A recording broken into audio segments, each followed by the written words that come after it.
Hello student, welcome ਇਨ ਦਾ economics class.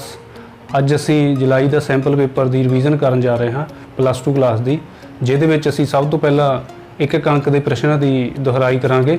ਸੋ ਆਪਾਂ ਸ਼ੁਰੂ ਕਰਦੇ ਹਾਂ। ਜਿਹੜਾ ਸਾਡੇ ਪੇਪਰ ਦੇ ਵਿੱਚ 6 ਕੁਐਸਚਨ ਸਾਡੇ ਇੱਕ ਨੰਬਰ ਦੇ ਆਏ ਸੀ, ਜਿਨ੍ਹਾਂ ਵਿੱਚੋਂ ਫਸਟ ਕੁਐਸਚਨ ਜਿਹੜਾ ਸਾਡਾ ਅਰਥ ਸ਼ਾਸਤਰ ਦੀ ਦੁਰਲਭਤਾ ਸੰਬੰਧੀ ਪਰਿਭਾਸ਼ਾ ਕਿਸ ਨੇ ਦਿੱਤੀ।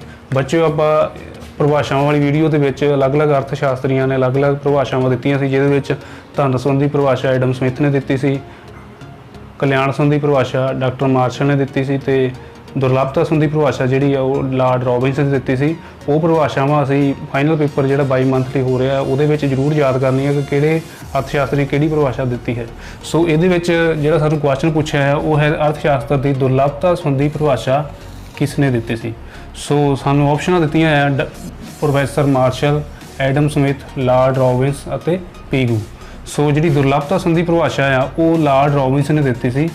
ਤੇ ਨਾਲ ਦੀ ਨਾਲ ਮੈਂ ਤੁਹਾਨੂੰ ਦੱਸਣਾ ਚਾਹੁੰਦਾ ਕਿ ਜਿਹੜੀ ਐਡਮ ਸਮਿਥ ਨੇ ਪਰਿਭਾਸ਼ਾ ਦਿੱਤੀ ਸੀ ਉਹ ਧਨ ਸੰਬੰਧੀ ਪਰਿਭਾਸ਼ਾ ਦਿੱਤੀ ਸੀ, ਤੇ ਪ੍ਰੋਫੈਸਰ ਮਾਰਸ਼ਲ ਨੇ ਜਿਹੜੀ ਕਲਿਆਣ ਸੰਬੰਧੀ ਪਰਿਭਾਸ਼ਾ ਦਿੱਤੀ ਸੀ। ਕੁਐਸਚਨ ਹੈ ਉਹ ਹੈ ਸਮਸ਼ਟੀ ਅਰਥ ਸ਼ਾਸਤਰ ਡੈਸ਼ ਦਾ ਅਧਿਐਨ ਕਰਦਾ ਹੈ।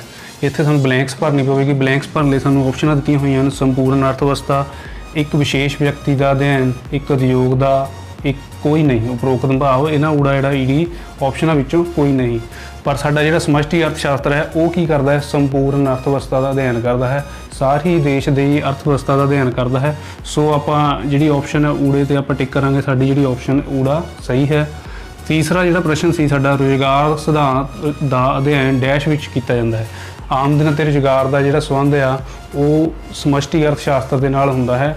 ਇਸੇ ਕਰਕੇ ਅਸੀਂ ਸਮਸ਼ਟੀ ਅਰਥ ਸ਼ਾਸਤਰ ਵਿੱਚ ਆਮਦਨ ਅਤੇ ਰੁਜ਼ਗਾਰ, ਉਤਪਾਦਨ ਇਹਨਾਂ ਦਾ ਅਧਿਐਨ ਕਰਦੇ ਹਾਂ। ਸੋ ਸਾਡੀ ਜਿਹੜੀ ਆਪਸ਼ਨ ਜਿਹੜੀ ਆ ਵਿਅਸ਼ਟੀ ਅਰਥ ਸ਼ਾਸਤਰ ਦਾ ਇਹ ਗਲਤ ਹੋਵੇਗੀ। ਸਮਸ਼ਟੀ ਅਰਥ ਸ਼ਾਸਤਰ ਸਾਡੀ ਜਿਹੜੀ ਆਪਸ਼ਨ ਆ ਉਹ ਸਹੀ ਹੋਵੇਗੀ, ਕਿਉਂਕਿ ਸਮਸ਼ਟੀ ਅਰਥ ਸ਼ਾਸਤਰ ਵਿੱਚ ਹੀ ਅਸੀਂ ਰੁਜ਼ਗਾਰ ਸਿਧਾਂਤ ਦਾ ਅਧਿਐਨ ਕਰਦੇ ਹਾਂ। ਸੋ ਸਾਡੀ ਜਿਹੜੀ ਆਪਸ਼ਨ ਆ ਐੜਾ ਇਸ ਦੇ ਵਿੱਚ ਸਹੀ ਹੋਵੇਗੀ। ਇਸ ਤੋਂ ਬਾਅਦ ਸਾਡੇ ਜਿਹੜੇ ਪ੍ਰਸ਼ਨ ਆ ਉਹ ਇੱਕ ਸ਼ਬਦ ਜਾਂ ਇੱਕ ਲਾਈਨ ਦੇ ਵਿੱਚ, ਇਹ ਵੀ ਸਾਡੇ ਇੱਕ ਨੰਬਰ ਦੇ ਹੋਣਗੇ। ਸੋ ਆਪਾਂ ਪਹਿਲੇ ਪ੍ਰਸ਼ਨ ਦੀ ਗੱਲ ਕਰਦੇ ਹਾਂ। ਉਤਪਾਦਨ ਦੇ ਕਿਸੇ ਇੱਕ ਸਾਧਨ ਦਾ ਨਾਮ ਦੱਸੋ। ਉਤਪਾਦਨ ਦੇ ਸਾਧਨ ਵਿੱਚੋਂ ਕਿਹੜੇ ਹੁੰਦੇ ਆ? ਜਿਨ੍ਹਾਂ ਦੇ ਨਾਲ ਉਤਪਾਦਕ ਕਰਤਾ ਉਤਪਾਦਨ ਕਰਦਾ ਹੈ। ਸਭ ਤੋਂ ਪਹਿਲਾਂ ਕੀ ਹੈ? ਉਹਦੇ ਕੋਲ ਭੂਮੀ ਹੋਣੀ ਚਾਹੀਦੀ ਹੈ ਜਿਹਦੇ ਉੱਪਰ ਉਹਨੇ ਕੋਈ ਫੈਕਟਰੀ ਲਗਾਉਣੀ ਹੈ ਜਾਂ ਫਿਰ ਕੋਈ ਆਪਣਾ ਕੰਮ ਸ਼ੁਰੂ ਕਰਨਾ ਹੈ। ਉਹ ਸਭ ਤੋਂ ਪਹਿਲਾਂ ਉਹਨੂੰ ਜ਼ਰੂਰੀ ਹੈ। ਫਿਰ ਉਸਨੂੰ ਲੇਬਰ ਚਾਹੀਦੀ ਹੈ, ਮਜ਼ਦੂਰ ਚਾਹੀਦੇ ਹਨ। ਫਿਰ ਉਸਨੂੰ ਕੈਪੀਟਲ, ਪੂੰਜੀ, ਪੈਸਾ, ਮਸ਼ੀਨਰੀ, ਇਹ ਤਿੰਨੇ ਹੀ ਜਿਹੜੇ ਹੈ ਆਪਾਂ ਇਹਨੂੰ ਪੂੰਜੀ ਦੇ ਵਿੱਚ ਗਿਣ ਲੈਂਦੇ ਹਾਂ, ਇਹਦੀ ਲੋੜ ਪਵੇਗੀ। ਅਤੇ ਚੌਥਾ ਉਹ ਵਿਅਕਤੀ ਆਪ ਜਿਸ ਨੇ ਕੀ ਆ ਇਹਨਾਂ ਸਾਰੇ ਸਾਧਨਾਂ ਨੂੰ ਇਕੱਠੇ ਕਰਕੇ ਉਤਪਾਦਨ ਕਰਨਾ ਹੈ।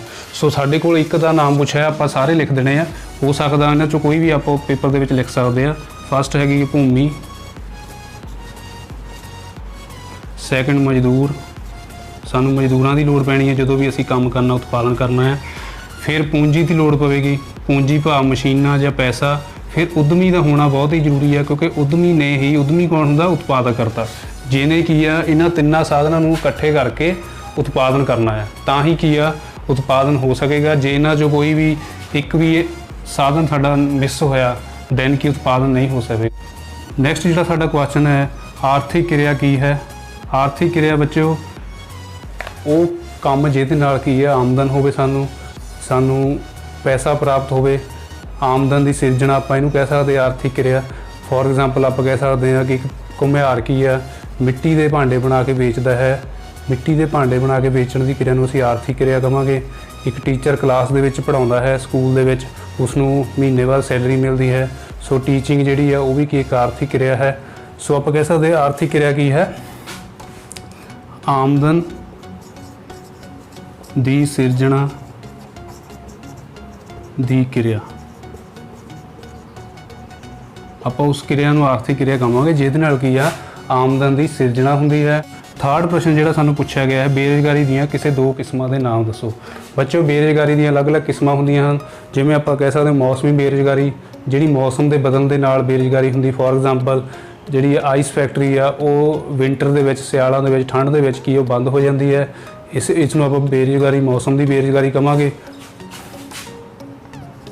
ਮੌਸਮੀ ਬੇਰੁਜ਼ਗਾਰੀ। ਨੰਬਰ 2 ਆਪਾਂ ਕਹਿ ਸਕਦੇ ਹਾਂ ਛੁਪੀ ਹੋਈ ਬੇਰੁਜ਼ਗਾਰੀ।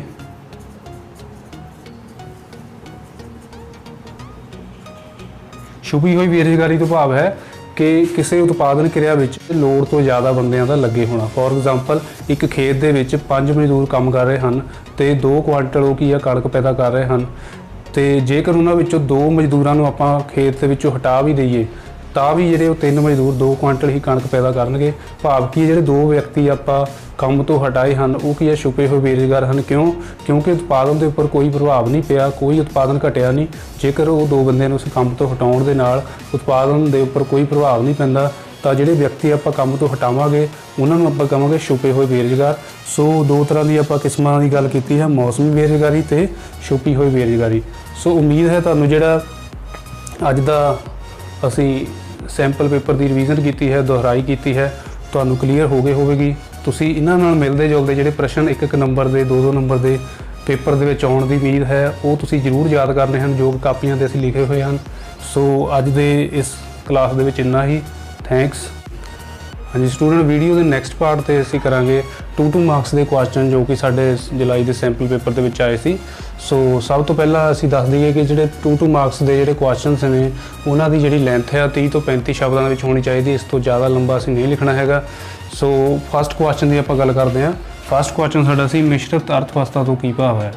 ਮਿਸ਼ਰਤ ਅਰਥ ਵਿਵਸਥਾ ਤੋਂ ਭਾਵ ਹੈ ਕਿ ਜਿਹਦੇ ਵਿੱਚ ਕੀ ਹੈ ਪੂੰਜੀਵਾਦੀ ਅਰਥ ਵਿਵਸਥਾ ਤੇ ਸਮਾਜਵਾਦੀ ਅਰਥ ਵਿਵਸਥਾ ਦੋਨਾਂ ਦਾ ਹੀ ਮਿਕਸਚਰ ਹੁੰਦਾ ਹੈ। ਭਾਵ ਕਿ ਇਹਦੇ ਵਿੱਚ ਨਿੱਜੀ ਫਰਮਾਂ ਵੀ ਲਾਭ ਕਮਾਉਣ ਦੇ ਲਈ ਆਪਣੀ ਆਰਥਿਕ ਕਿਰਿਆ ਕਰਦੀਆਂ ਹਨ, ਸਰਕਾਰੀ ਉਦਮ ਆਰਥਿਕ ਕਲਿਆਣ ਦੇ ਲਈ ਕੰਮ ਕਰਦੇ ਹਨ। ਸੋ ਇਹ ਦੋਨੋਂ ਹੀ ਤਰ੍ਹਾਂ ਦੀ ਅਰਥ ਵਿਵਸਥਾ ਮਿਸ਼ਰਤ ਅਰਥ ਵਿਵਸਥਾ ਵਿੱਚ ਪਾਈ ਜਾਂਦੀ ਹੈ। ਇਸ ਦੀ ਐਗਜ਼ਾਮਪਲ ਆਪਾਂ ਇੰਡੀਆ ਦੀ ਕਰ ਸਕਦੇ ਹਾਂ ਕਿ ਇੰਡੀਆ ਦੇ ਵਿੱਚ ਕੀ ਹੈ ਮਿਸ਼ਰਤ ਅਰਥ ਵਿਵਸਥਾ ਪਾਈ ਜਾਂਦੀ ਹੈ। ਇਹਦੇ ਵਿੱਚ ਕੀ ਆ ਪ੍ਰਾਈਵੇਟ ਸੈਕਟਰ ਵੀ ਇਹਦੇ 'ਚ ਕੰਮ ਕਰ ਰਿਹਾ ਤੇ ਪਬਲਿਕ ਸੈਕਟਰ ਵੀ ਕੰਮ ਕਰ ਰਿਹਾ। ਫੋਰ ਐਗਜ਼ਾਮਪਲ ਅਗਰ ਕਿਸੇ ਪ੍ਰਾਈਵੇਟ ਸਕੂਲ ਵੀ ਸਾਡੇ ਇਕੋਨਮੀ ਦੇ ਵਿੱਚ ਹਨ ਤੇ ਪਬਲਿਕ ਸਕੂਲ ਜਿਹੜੇ ਗਵਰਨਮੈਂਟ ਸਕੂਲ ਵੀ ਸਾਡੀ ਇਕੋਨਮੀ ਦੇ ਵਿੱਚ ਹਨ।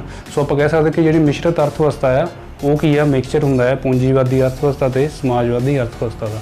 ਨੈਕਸਟ ਜਿਹੜਾ ਸਾਡਾ ਕੁਐਸਚਨ ਹੈ ਉਹ ਹੈ ਪ੍ਰਤੀ ਵਿਅਕਤੀ ਆਮਦਨ ਤੋਂ ਕੀ ਭਾਵ ਹੈ। ਪ੍ਰਤੀ ਵਿਅਕਤੀ ਆਮਦਨ ਭਾਵ ਹਰ ਇੱਕ ਵਿਅਕਤੀ ਦੀ ਆਮਦਨ।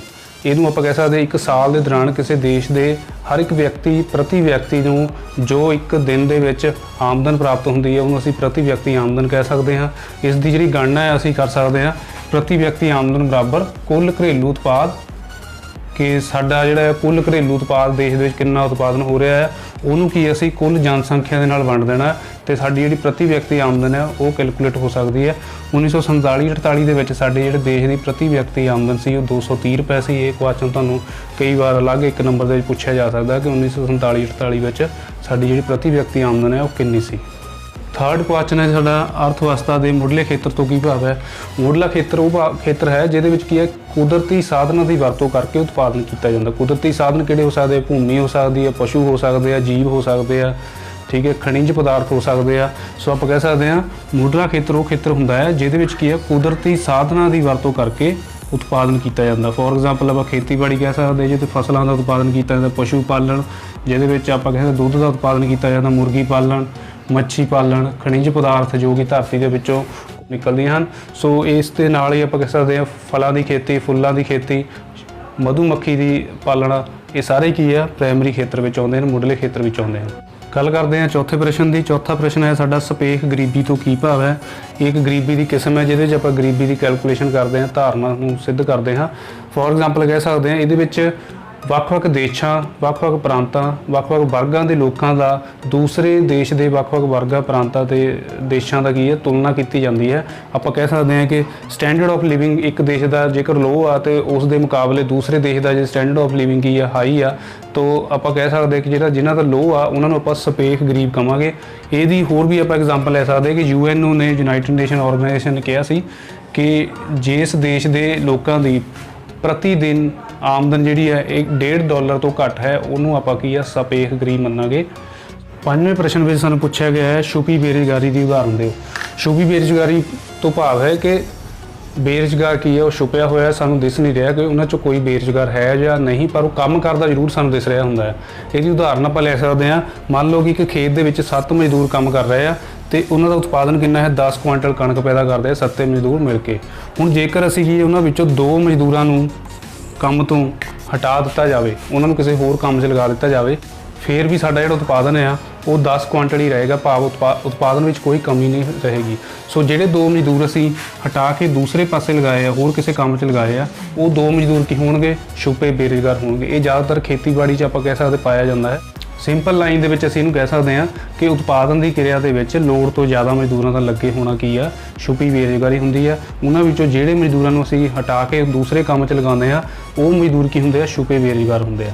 ਸੋ ਅੱਜ ਦੇ ਇਹਨਾਂ 5 ਕੁਐਸਚਨਾਂ ਨੂੰ ਅਸੀਂ ਐਕਸਪਲੇਨ ਕਰ ਲਿਆ ਹੈ। ਤੁਸੀਂ ਇਹਨਾਂ ਨੂੰ ਕੀ ਹੈ 30 ਤੋਂ 35 ਸ਼ਬਦਾਂ ਦੇ ਵਿੱਚ ਵਿਦ ਐਗਜ਼ਾਮਪਲ ਲਿਖਣਾ ਹੈ, ਤਾਂ ਜੋ ਤੁਹਾਡਾ ਜਿਹੜਾ ਕੁਐਸਚਨ ਦੇ ਵਿੱਚੋਂ 2-2 ਨੰਬਰ ਪੂਰੇ ਤੁਹਾਨੂੰ ਮਿਲ ਸਕਣ।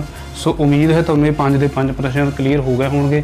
ਇਹਨਾਂ ਨਾਲ ਮਿਲਦੇ ਜੁਲਦੇ ਪ੍ਰਸ਼ਨ ਜਿਹੜੇ 2-2 ਮਾਰਕਸ 'ਚ ਆ ਸਕਦੇ ਆ, ਉਹਨਾਂ ਦੀ ਤੁਸੀਂ ਰਿਵੀਜ਼ਨ ਕਰਨੀ ਹੈ, ਤਾਂ ਜੋ ਜਿਹੜਾ ਜੁਲਾਈ ਪੇਪਰ ਦੇ ਵਿੱਚ ਤੁਸੀਂ 2-2 ਨੰਬਰਾਂ ਦੇ ਕੁਐਸਚਨਾਂ ਦੇ ਵਿੱਚੋਂ ਪੂਰੇ ਦੇ ਪੂਰੇ ਨੰਬਰ ਲੈ ਸਕੋ। ਸੋ ਅੱਜ ਦੇ ਵੀਡੀਓ ਦੇਖਣ ਦੇ ਲਈ ਤੁਹਾਡਾ ਬਹੁਤ ਥੈਂਕਸ, ਧੰਨਵਾਦ।